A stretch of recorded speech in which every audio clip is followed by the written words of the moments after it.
Hello there, Aza here.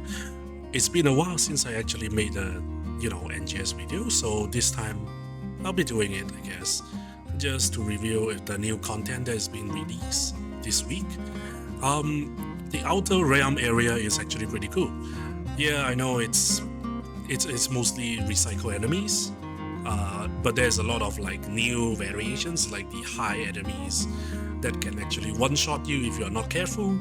Uh, because the enemies are also level 110, which means that even if you can reach your cap level of level 110, it'll be still a challenge for everybody who is actually trying to farm this place.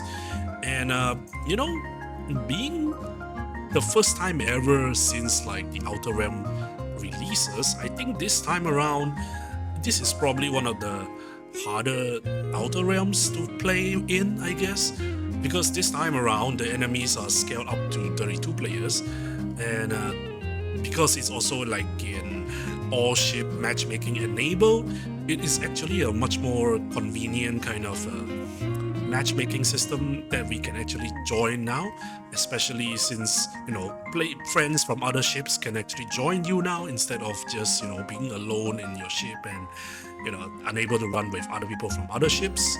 This time around, the developers finally actually allow us to just play the main content with every single ship there is. So basically, if you have friends like in a separate ship, you can invite them. They can actually just join with you, and you can actually invite them to party, which is pretty cool. Other than that, if you are very lucky, you can probably get the new augment capsules, which is the Sustias. I'm not sure why they call it like that, but you also get the new stuff like the Argent augment capsules as well from here, which is pretty decent.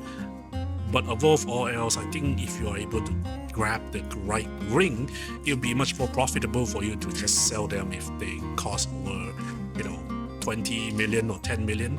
And I think that's actually a very, very good thing if you're able to sell them. So yeah, that's the specialty of this place. It'll be the same thing again. You go towards killing enemies until trials exist, and then try to clear the crowd bosses as soon as possible.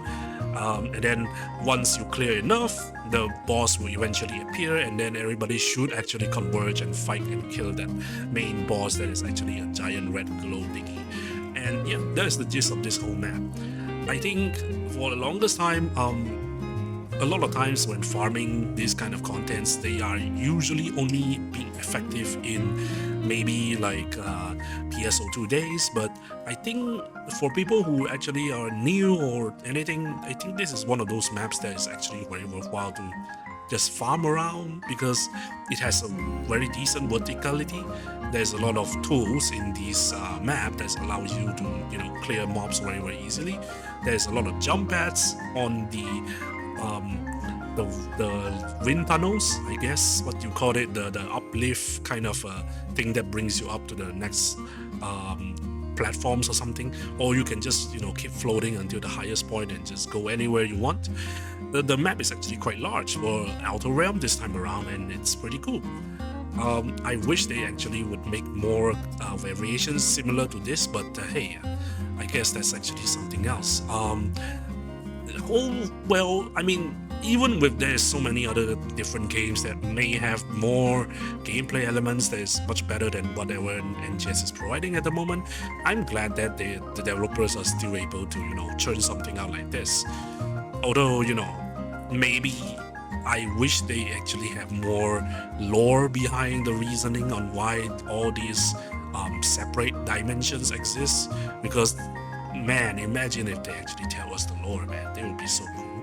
So, other than that, well, it's the same old game.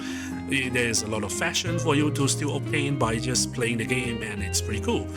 It is actually much more casual than Dread Knight Abyss, which is pretty nice, because I guess I wouldn't want to, spend hours on end just to farm a single thing.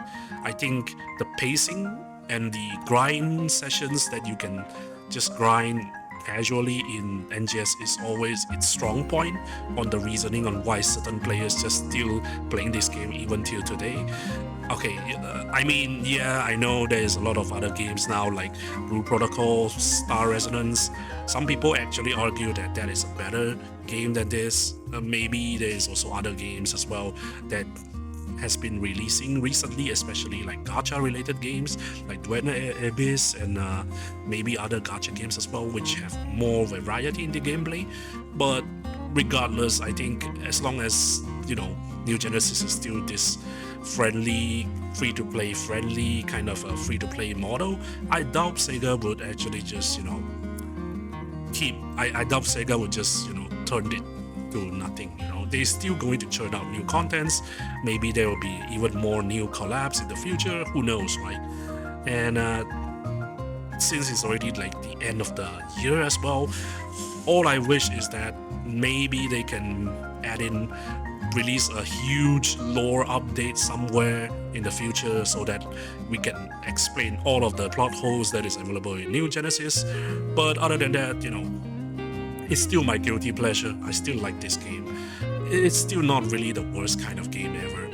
People who state that, they just don't really understand the update cycles, and they probably just think that the game is never going to be enough for them, no matter what kind of updates is released for this game. So there's that. Yeah, if you guys like my videos, you can probably leave a like and subscribe, and I'll see you guys next time. Sayonara.